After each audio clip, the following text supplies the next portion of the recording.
Deuce, the last two times you guys have played Iowa State hasn't exactly gone your way.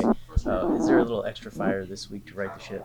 I wouldn't say a little bit of extra fire. It's kind of like a testament to how good Iowa State's coached. The type of defense that they put out there, their 3-3-5 scheme, causes a lot of headaches. Really good jack player, really good safeties in the run fits. Always had a really good D-line. It's one of the things that we kind of understand we have to heighten the way that we prepare this week because we're playing against a really good defense. And they lost last week to Kansas, but they shut down that Kansas offense who'd been putting up a lot of points. How do you go about attacking their defense?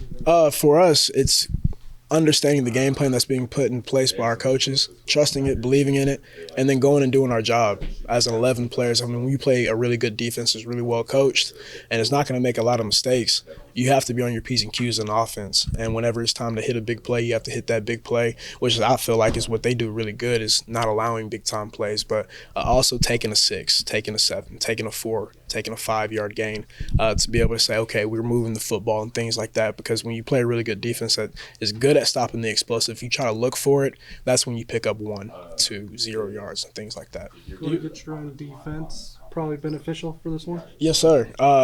Really almost the same scheme in the sense of the 3-3-5. So to be able to see it in the spring, see it during fall camp is one of the things that protection's a little bit easier because you've seen some of the looks, some of the ways that the safety fills and things like that. You've seen it for the past 6 months in a sense. And so that does really help whenever you play a team that has a 3-5. How dominant you feel like Felix and Khalid are? That was fun to watch, wasn't it? Every single time that you're on the sideline and you see Khalid on one side and you see Felix on the other, getting one-on-one opportunities, you know that something good is probably going to happen. For them to combine for 6 sacks this past week is kind of telling you the type of players that they are, and it's really exciting to see them go at it and do what they do. And for Khalid to really be unleashed is one of the things that was talked about throughout the week. And, of course, I'm not on the defensive side of the ball, but whenever you see Khalid Duke about the rest of the passer, man, you know something fun's going to be about to happen. After you guys combined for you and Adrian combined for 340 on the ground last week, do you anticipate that Iowa State's going to try to force you guys to throw the ball more often? Of course, just from the mere fact that something that we're doing really well right now. It's a copycat league. So if we're running the ball really well, you know that the defense is probably going to try and key in on that a little bit. But that's one of the things that, it does open up the pass game. It opens up opportunities for our receivers who I feel like are really good football players to be able to get some quick things behind maybe a safety that's coming down. So it's exciting. I want to ask about Noah Johnson. Kleiman said that he's around as an intern. He said he looks like a bodybuilder or something like that. Now, is he in pretty good shape? And what is it like to still have him around? Oh, man. First and foremost, Noah Johnson's one of my favorite people ever.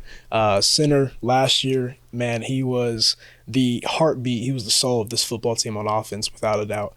And to have him come back and to be working with the strength staff and to see him every single day and to have his smile, have the personality that he has in this building, man, it's a big-time plus for all of us. When the other team, like you mentioned, is going to be keying on your run game, how do you keep busting big runs when the defense is keying on it? Taking the 4, taking the 5, taking the 6, and not playing outside of yourself, not trying to cause the explosive play, but to let it happen. That's one of the things that it can be a little frustrating whenever you're only picking up 4 or 5, but you have to understand that's driving the football. 2 5-yard gains is a first down. And understanding that those little chunks is going to allow for that defense to get a little weary, get a little tired, and jump out of a gap. Before you know it, there's green grass. What is the emphasis to keep the Iowa State linebackers in place?